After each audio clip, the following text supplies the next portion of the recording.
Bridgewater CIO Ray Dalio claims capital markets are no longer free as central banks drive more of the economy. Ray Dalio, the billionaire hedge fund manager and founder and chief investment officer of Bridgewater Associates, believes capital markets are no longer free. Speaking to Bloomberg, Dalio said markets have changed a lot, so central banks like the Federal Reserve no longer act within the confines of the traditional economic system. There are markets that are driven by central banks, not only their actions but their desire to be an owner of those assets. Their priorities about that ownership when they buy and when they sell are not the same as the classic free market allocations. And as a result, the capital markets are not free.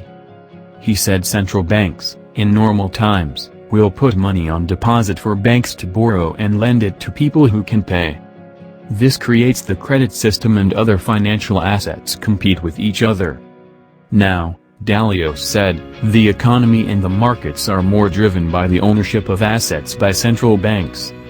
He said central banks found themselves in a situation where they're the market makers after the 2008 financial crisis and created the environment where markets are no longer free. But, he pointed out, if the central banks did not allow lending to blue-chip companies and fallen angels, then large parts of the economy could fall. Dalio said the US dollar may also lose attractiveness because as a reserve currency, the flood of cash in the market means the traditional valuation of money no longer exists. He has previously expressed concerns over the US dollar's role as a reserve currency. Dalio is famously bearish on cash but still has not thrown his weight towards other alternatives, like say cryptocurrencies. Dalio said in April cash is almost always the worst investment.